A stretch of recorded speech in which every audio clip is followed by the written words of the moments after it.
प्रिय छात्रों, आज की क्लास में मैं आपका ग्राम विकास एवं ग्राम समाज से संबंधित जो टॉपिक लेके आ रहा हूँ वो है आपका लेखपाल।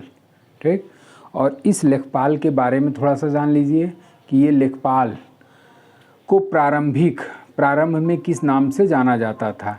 तो लेखपाल को शुरू में ब्रिटिश काल वगैरह में, मुग़ल काल वगैरह में आपका पटवारी, पटेल, करनाम, अधिकारी या सान बोगेरू के नाम से जाना जाता था।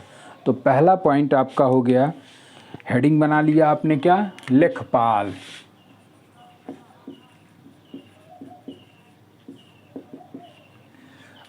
अब यहाँ पर लेखपाल का क्या हो गया, प्रारंभिक नाम।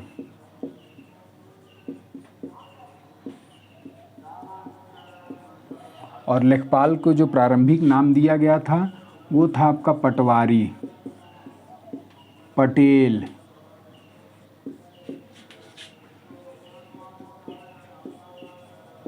सान बगेरू, करनाम अधिकारी।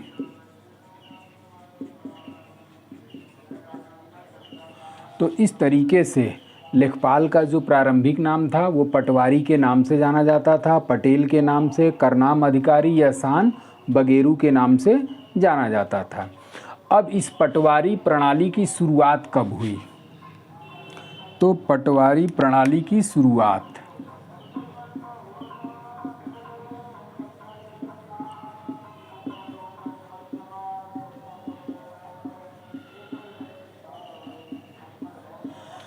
तो इस पटवारी प्रणाली की जो शुरुआत हुई थी वो आपका हुआ था शेरशाह सूरी के शासनकाल में।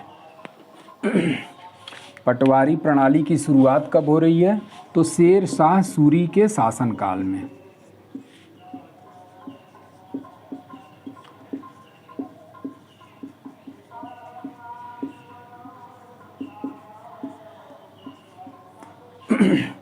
जैसे कि जब हम लोग इतिहास वगैरह के बारे में चर्चा करेंगे तो इतिहास में आपका है शेरशाह सूरी, और उसी शेरशाह सूरी के शासनकाल में आपका पटवारी प्रणाली की शुरुआत की गई। और इसी शेरशाह सूरी के बाद मुग़ल बादशाह बना था अकबर। मुग़ल बादशाह अकबर ने इसको क्या किया, बढ़ावा दिया। जैसा कि जब आपका मुग़ल वंश चलेगा तो इस मुग़ल काल में मुग़ल काल, और ये मुग़ल का काल चलता है आपका 1526 ईस्वी से लेकर के 1857 ईस्वी तक। ठीक, तो इसी मुग़ल काल में आपका एक शासक आया था, अफ़गानी शासक, और वो अफ़गानी शासक कौन था? शेरशाह सूरी। जैसा कि मुग़ल काल में सबसे जो पहला शासक बना था वो कौन था? बाबर था। और बाबर कब से कब तक शासन किया? तो 1526 से लेकर के 1530 ईस्वी तक। उसके बाद से हुमायूं आया, इसका पुत्र हुमायूं गद्दी पर बैठा, और ये चला था आपका 1530 से 1545 ईस्वी तक। उसके बाद आपका अगला जो शासक बना था वो था आपका अकबर, और अकबर का जो शासनकाल है वो 1556 से लेकर के 1605 ईस्वी। अब यहाँ पर आप देख रहे होंगे कि हुमायूं और अकबर के बीच टाइम पीरियड को लेकर के क्या है, काफ़ी डिफरेंस है। हुमायूं जो है वो 1530 में गद्दी पर बैठा, और 1530 की बजाय ये कब तक शासन किया था? तो ये किया था 1540 ईस्वी तक, 1540 ईस्वी तक। और 1540 से अब मुग़लों का शासन या मुग़ल बादशाह अकबर किस सन में गद्दी पर बैठ रहा है? तो 1556 ईस्वी में। यानी कि इस बीच पीरियड में किसका शासन रहा? तो इस 1540 से 1540 ईस्वी से लेकर के 1556 ईस्वी के मध्य आपका अफ़गानी शासकों का शासन रहा, अफ़गानी शासक। और इसी अफ़गानी शासक में एक महत्वपूर्ण शासक है, और वो महत्वपूर्ण शासक कौन है? शेरशाह सूरी, शेरशाह सूरी। और इसी शेरशाह सूरी का जो टाइम पीरियड है वो है आपका 1540 ईस्वी से लेकर के 1545 ईस्वी तक। और इसी शेरशाह सूरी के द्वारा भूमि से संबंधित पहली बार एक तरीके से कई प्रणालियां लागू की गईं और इसी भूमि से संबंधित जब इसने कई प्रणालियों को लागू किया तो इसी शेरशाह सूरी के शासनकाल में आपका लेखपाल या पटवारी पद का उदय किया गया। और इसको बढ़ावा देने वाला शासक कौन था? तो इसी अफ़गानी शासकों का जो 1556 तक शासन रहा और 1556 के बाद अफ़गानी शासकों का शासन समाप्त हो गया। और समाप्त होने के बाद से अकबर जब गद्दी पर बैठा तो इसी अकबर ने इस पटवारी प्रणाली को और बढ़ावा दिया। तो इस तरीके से ये मध्यकालीन इतिहास का जनरल नॉलेज हो गया कि पटवारी की उत्पत्ति। अब आते हैं हम लोग ब्रिटिश काल में। ब्रिटिश काल, और इस ब्रिटिश काल में जो पटवारी है ये पटवारी ब्रिटिश सरकार का प्रतिनिधि के रूप में काम करता था। सरकार का प्रतिनिधि के रूप में कार्य मतलब ब्रिटिश काल में भी पटवारी पद को यथावत रखा गया। और ये जो पटवारी होता था या लेखपाल होता था ये ब्रिटिश सरकार के प्रतिनिधि के रूप में कार्य करता था। अब ब्रिटिश काल के बाद अब अगला आ जाता है आपका स्वतंत्र भारत।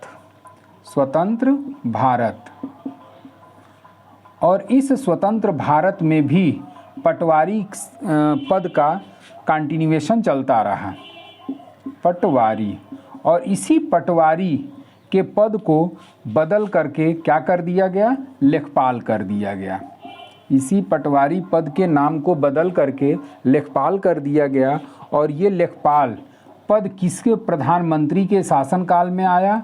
तो अब प्रधानमंत्री जो थे वो आपके थे चौधरी चरण सिंह। चौधरी चरण सिंह, और ये जो चौधरी चरण सिंह थे इन्हीं के शासनकाल में आपका पटवारी के पद का नाम बदल करके क्या कर दिया गया? लेखपाल कर दिया गया। अब चौधरी चरण सिंह का शासनकाल क्या है? तो चौधरी चरण सिंह का शासनकाल आपका 1946 से लेकर के आपका 1947 भारत आज़ाद हुआ। आज़ादी के बाद से 1947 से 1964 तक आपका JL नेहरू के द्वारा भारत पर शासन किया गया या भारत के प्रधानमंत्री के रूप में कार्य किया गया। 1964 से लेकर के आपका 1966 तक LB शास्त्री, लाल बहादुर शास्त्री भारत के प्रधानमंत्री बने रहे। फिर उसके बाद से 66 से लेकर के 77 के बीच आपका इंदिरा गांधी प्रधानमंत्री बनी रहीं। और इसी इंदिरा गांधी के बाद 77 से लेकर के 79 तक आपके मोरारजी देसाई भारत के प्रधानमंत्री बने रहे। और 79 से लेकर के आपका 80 में आपके चौधरी चरण सिंह प्रधानमंत्री बनाए गए। तो इस तरीके से कहा जाए कि लेखपाल का जो पद है वो चौधरी चरण सिंह के शासनकाल में, और इनका कार्यकाल कब से कब तक है? तो 1979 से लेकर के 80 के मध्य, मतलब 1 साल के लगभग ये अपने पद पर बने रहे। और उसी पदावधि के दौरान इन्होंने पटवारी के पद को क्या नाम दे दिया? लेखपाल नाम दे दिया। तो इस तरीके से आपका ये लेखपाल का जनरल नॉलेज या जीके हुआ। अब आते हैं हम लोग कि लेखपाल के प्रमुख कार्य क्या हैं। अब अगर इसको आप लोगों को स्क्रीनशॉट लेना हो तो ले लीजिए। इसमें एक तरीके से मुख्य रूप से जो क्वेश्चन बनने की संभावना है वो स्वतंत्र भारत में पटवारी पद को लेखपाल पद कब नाम दिया गया? तो 1979 से 80, और उस समय किसके शासनकाल में दिया गया? तो ये आपका चौधरी चरण सिंह आंसर रहेगा। अब जो अगला टॉपिक आता है या अगला हेडिंग आता है वो है आपका लेखपाल के प्रमुख कार्य कौन कौन से दिए गए हैं। तो लेखपाल के, अब हेडिंग बना लीजिए आप लोग, लेखपाल के प्रमुख कार्य।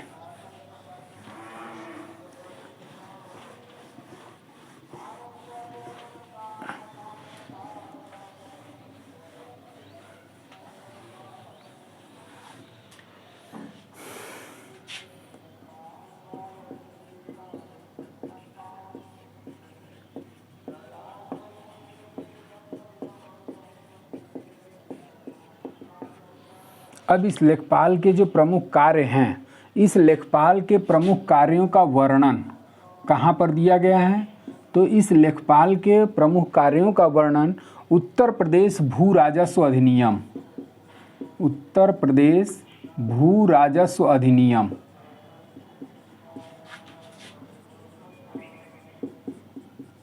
1901 की धारा 23 में वर्णित है। उसके अलावा जो लेखपाल के और जो प्रमुख कार्य हैं उसके संबंध में जो चर्चा की गई है वो land records manual, land records manual,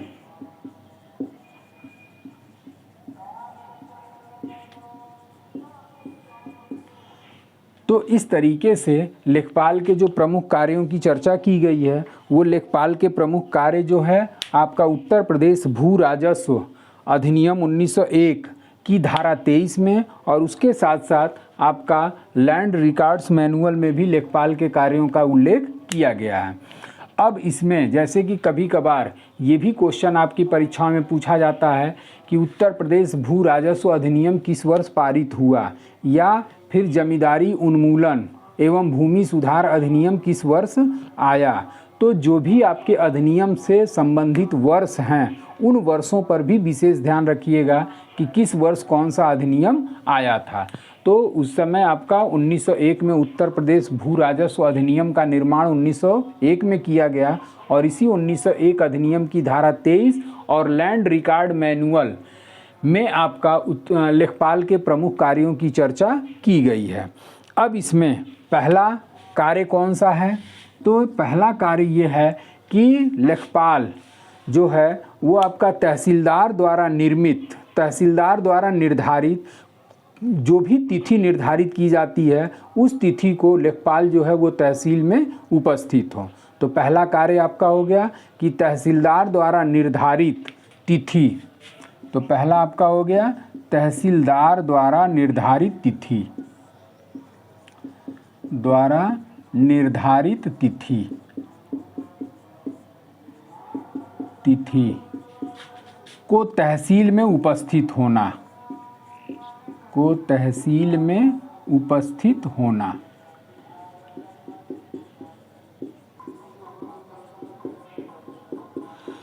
अब यहाँ पर तहसीलदार जो है वो क्या करता है, तिथि का निर्धारण करता है कि फला तिथि को प्रत्येक हलके के लेखपाल उस तिथि को क्या होंगे, उपस्थित होंगे। जब ये निर्धारित तिथि निर्धारित कर दी जाती है, तिथि निर्धारित कर दी जाती है, तो इसी दिन आपका क्या माना जाता है, तहसील दिवस, तहसील दिवस का आयोजन। और ये जो तहसील दिवस का आयोजन होता है, ये तहसील दिवस का आयोजन प्रत्येक माह में होता है, प्रत्येक माह में। और ये जो प्रत्येक माह में तहसील दिवस का आयोजन किया जाएगा, ये प्रत्येक माह में आपका मंगलवार को।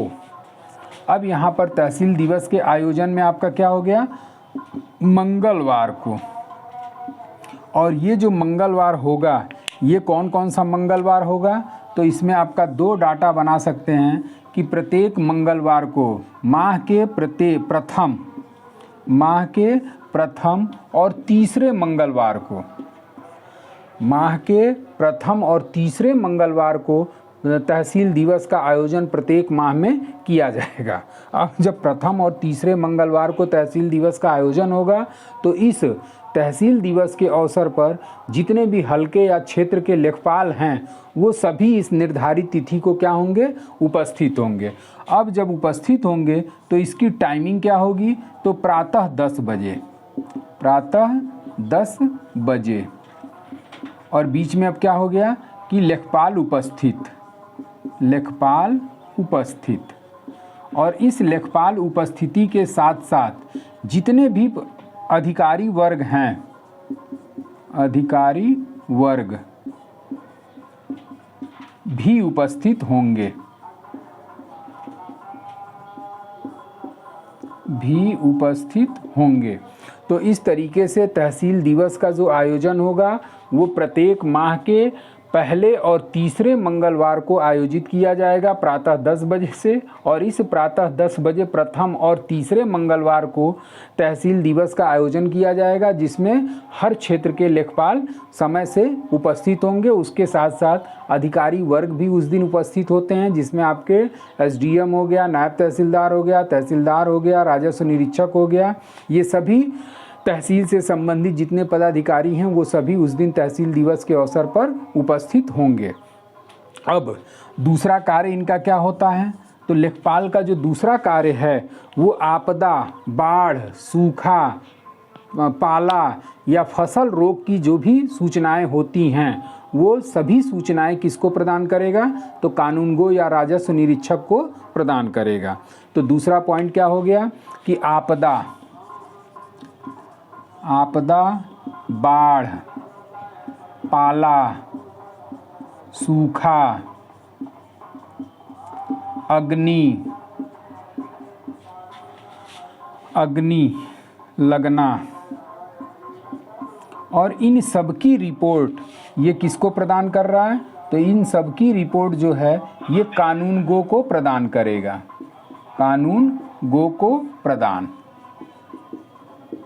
तो इस तरीके से लेखपाल का जो दूसरा प्रमुख कार्य है, अगर किसी प्रकार का उसके हलके या क्षेत्र में आपदा होती है, बाढ़ आती है, सूखा पड़ता है, या फिर किसी खेत में या खलिहान में किसी प्रकार का आग लग जाता है, तो उस सारी चीज़ों की रिपोर्ट कौन तैयार करता है, लेखपाल के द्वारा तैयार किया जाता है। और यह लेखपाल उस रिपोर्ट को किसको प्रदत्त करेगा, तो वह कानूनगो को प्रदान करेगा या प्रदत्त करेगा। तीसरा आपका जो इसमें उसका प्रमुख कार्य आता है वो ये है कि आपका जो भी पशुओं से संबंधित संक्रामक रोग हैं उन सभी संक्रामक रोगों की सूचना पशु चिकित्सा अधिकारी को प्रदान करेगा। तो अब आपका तीसरा पॉइंट क्या बन गया कि पशुओं के संक्रामक रोग, पशुओं के संक्रामक रोग की सूचना ये किसको देगा, तो ये संक्रामक रोग की सूचना जो है वो पशु चिकित्सा अधिकारी को देगा, पशु चिकित्सा अधिकारी।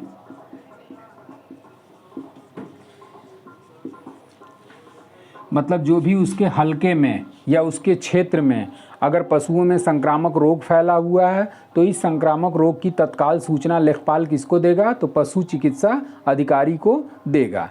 अब उसके बाद से चौथा इसका प्रमुख कार्य क्या है कि चौथा इसका प्रमुख कार्य है कि ग्राम पंचायत की भूमि पर अगर किसी भी प्रकार का अतिक्रमण होता है तो उस कंडीशन में इसकी तत्काल सूचना वह डीएम को प्रदान करेगा। तो अब तीसरा पॉइंट आपका निकल आया कि ग्राम पंचायत की भूमि पर, ग्राम पंचायत की भूमि पर क्या हुआ, अतिक्रमण हुआ। और जब यह अतिक्रमण हुआ तो इस अतिक्रमण की सूचना वह किसको देगा, तो वह डीएम को प्रदान करेगा। उसके बाद से आपका जो चौथा जो इसका कार्य है वो पांचवा कार्य ये है कि लेखपाल जो है वो नक्शा हो गया, खसरा हो गया, सीमांकन हो गया, दिनचर्या हो गया, तो जो भी ये सारी चीज़ें होती हैं उसको तैयार करने का कार्य किसको दिया गया है, तो लेखपाल को दिया गया है।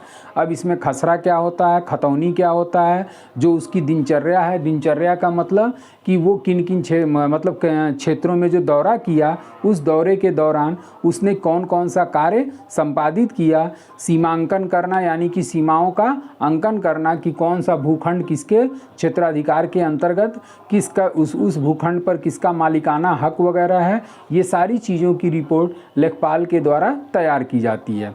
तो इसका जो पांचवा प्रमुख कार्य हो गया वो आपका नक्शा, खसरा, दिनचर्या।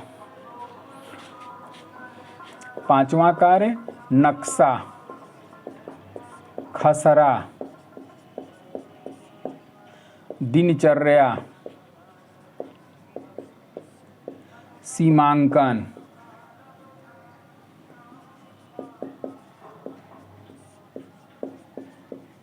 तैयार करना। तो इस तरीके से पांचवा कार्य में आपका ये हो गया। छठवां कार्य जो इसका है, तो छठवां कार्य प्रमुख ये है, कार्य नहीं कह सकते क्योंकि लेखपाल जो होता है वो आपका एलएमसी का पदेन मंत्री माना जाता है। एलएमसी का मतलब कि इसके पहले हमने राजस्व परिषद में इसका फुल फॉर्म बताया था कि एलएमसी का फुल फॉर्म होता है लैंड मैनेजमेंट कमेटी, और लैंड मैनेजमेंट कमेटी यानी कि भूमि प्रबंधक समिति। तो लेखपाल जो है एलएमसी का क्या होता है, पदेन मंत्री होता है। पदेन मंत्री का मतलब कि जो भी व्यक्ति लेखपाल के पद पर कार्यरत होगा वो लैंड मैनेजमेंट कमेटी या भूमि प्रबंधक समिति का क्या माना जाएगा, मंत्री के रूप में मान लिया जाएगा। उसी को आपका पदेन के नाम से जाना जाता है। तो इस तरीके से आपके जो लेखपाल के प्रमुख कार्य हैं, वो लेखपाल के प्रमुख कार्यों में तहसीलदार ने जो भी तिथि निर्धारित किया है उस निर्धारित तिथि को लेखपाल जो है वो आपका तहसील में उपस्थित होगा और उसी को तहसील दिवस के नाम से जाना जाता है। और ये तहसील दिवस जो है आपका प्रत्येक माह में पहले और तीसरे मंगलवार को आयोजित होगी और उस क्षेत्र के जितने भी लेखपाल हैं, उस हलका या क्षेत्र के जितने भी लेखपाल हैं वो तहसील दिवस पे उनको उपस्थित होना अनिवार्य होता है। इसके साथ साथ जितने भी राजस्व से संबंधित आपके पदाधिकारी हैं, जिसमें तहसीलदार, नायब तहसीलदार, डीएम, एसडीएम, ये सभी अधिकारी भी उस तहसील दिवस के अवसर पर उपस्थित रहेंगे।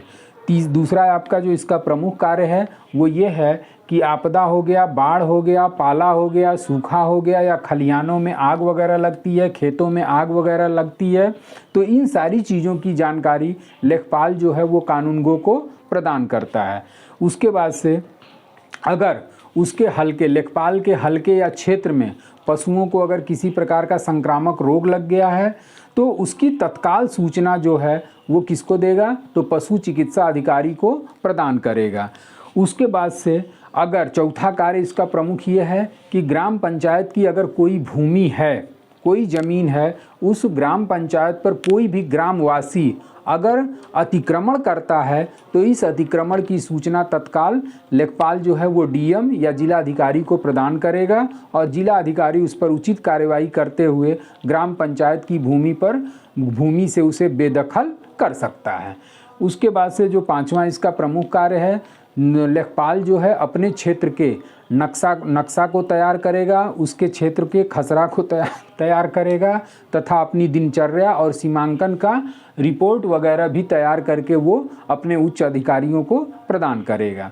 उसके बाद से लेखपाल जो होता है वो आपका एलएमसी यानी कि लैंड मैनेजमेंट कमेटी भूमि प्रबंधक समिति का पदेन मंत्री माना जाता है। अब यहाँ पर जो आपका लेखपाल जो है वो अपनी दिनचर्या या नक्शा या खसरा या खतौनी तैयार करेगा।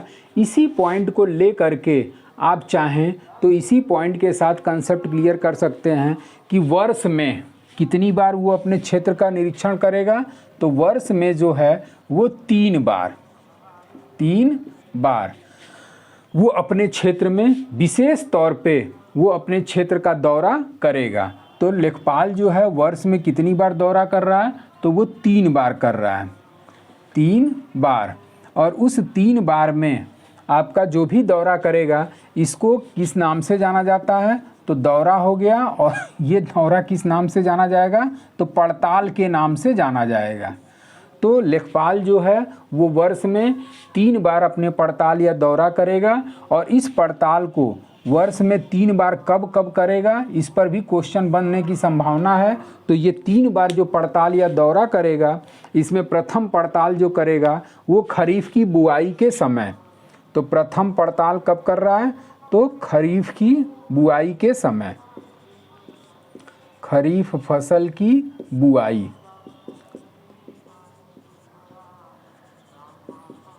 और ये आपका खरीफ की फसल की बुआई के बीच में वो अगस्त माह में प्रथम पड़ताल करेगा।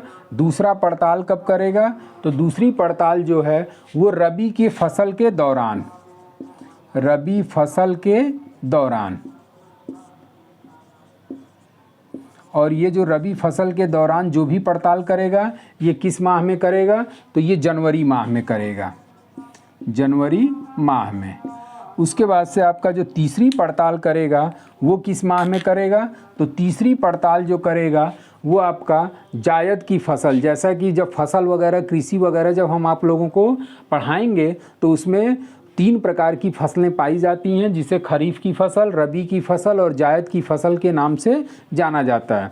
और इनके संबंध में कि खरीफ की फसल में कौन कौन सी फसलें शामिल होती हैं, रबी की फसल में कौन कौन सी फसलें शामिल होती हैं और जायद की फसल में कौन कौन सी फसल शामिल की जाती हैं। इसके अलावा जो फसलों में लगने वाले रोग हैं, इससे भी रिलेटेड क्वेश्चन आपकी परीक्षाओं में आया हुआ है। तो ये जितने भी रबी, खरीफ और जायद के संबंध में है, ये जब हम कृषि वाला चैप्टर लेकर के चलेंगे तो उसमें आपका फसल से संबंधित कि कौन से फसल में कौन सा रोग लगता है, उसके साथ साथ आपका किस फसल के अंतर्गत कौन सा अनाज उगाया जाता है, ये सारी चीज़ें मैं आपको कृषि वाले चैप्टर में प्रदान करूंगा।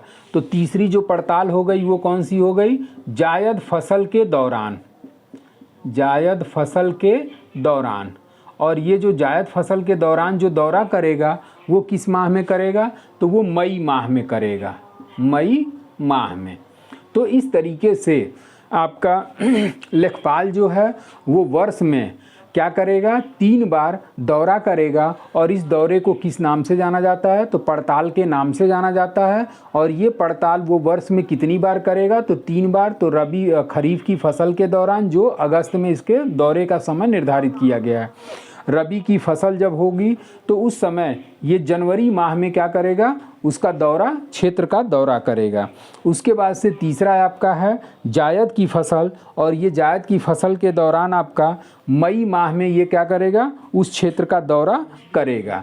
तो इस तरीके से लेखपाल के आपके प्रमुख कार्य हो गए, और इस प्रमुख कार्यों में सारी चीज़ें आपकी शामिल कर दी गई हैं। और इसके बाद से अब मैं जो अगला टॉपिक लेकर के आऊँगा वो आपका खरीफ की फसल हो गई। उसके बाद से खरीफ की फसल नहीं, इसमें जो कुछ शब्द आए हैं कि खसरा किसे कहते हैं, खतौनी किसे कहते हैं, सजरा किसे कहते हैं, तो ये सारी चीज़ें अब अगले वीडियो में मैं लेकर के आऊँगा कि ये होती क्या हैं। आज के लिए बस इतना ही। Thank you so much.